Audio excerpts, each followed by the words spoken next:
శాస్త్రోక్తం అమ్మవారికి ఇష్టమైన నైవేద్యం సహస్రనామంలో తెలిపిన వివరాలు.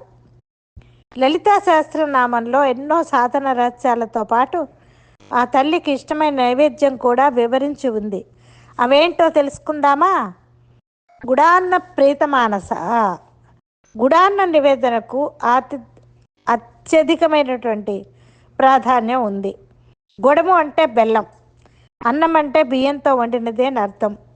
గుడాన్నము అంటే బెల్లం, బియ్యం కలిపి చేసే వంట.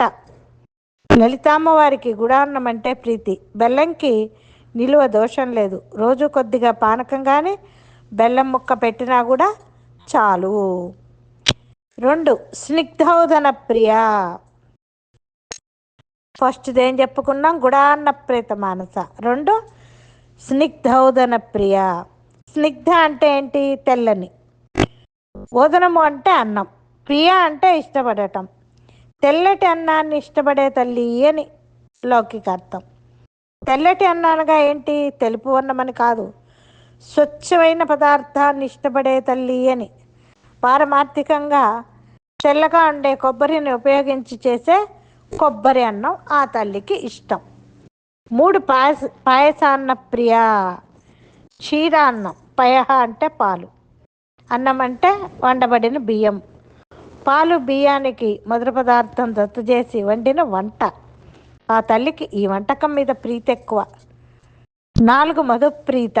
మధు అంటే తేనె అనే అర్థం కూడా ఉంది. ప్రీత అంటే ఇష్టపడటం. తేనె వంటి పదార్థాలను ఇష్టపడటం అని బాహ్యార్థం. తేనె గారెలు కలిపిన నివేదిస్తే ఆమెకు చాలా ఇష్టం.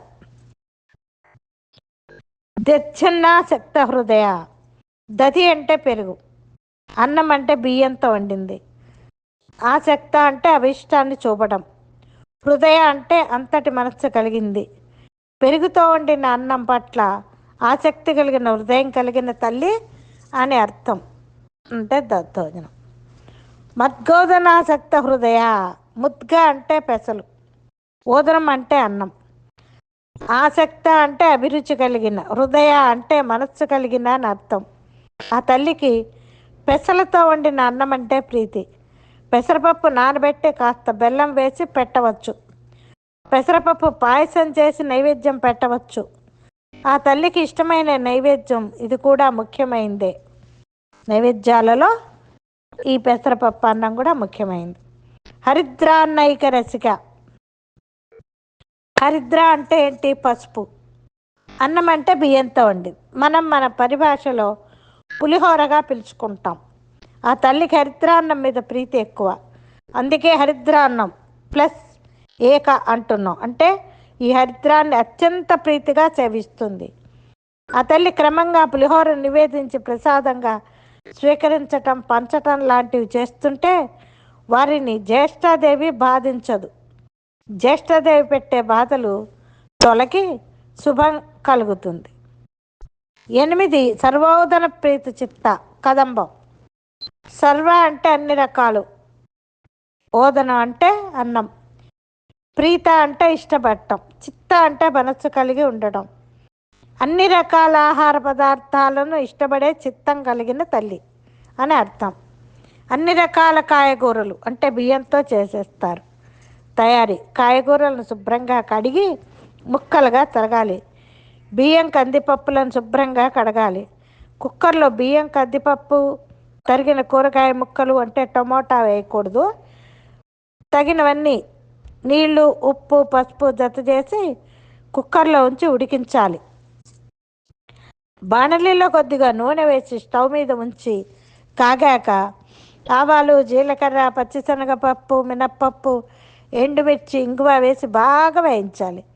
పచ్చిమిర్చి తరుగు, కరివేపాకు, టమోటా తరుగు వేసి దోరగా వేయించాలి. ఈ పచ్చిమిర్చి తురివింది అంటే బాగా దంచింది, టమోటా తరుగు ఇవన్నీ వేసి బాగా వేయించాలి.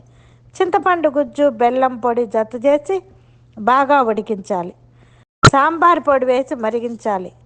బాగా ఉడికిన తర్వాత ఆ గ్రేవీని ఉడికించిన బియ్యం, కందిపప్పు మిశ్రమంలో వేసి బాగా కలిపి స్టవ్ మీద ఉంచి మరో మారు కొద్దిసేపు ఉడికించాలి. చివరగా కరివేపాకు, కొత్తిమీర, నెయ్యి, పచ్చి కొబ్బరి తురుము వేసి బాగా కలిపి ఒకసారి ఉడికించి దింపేయాలి.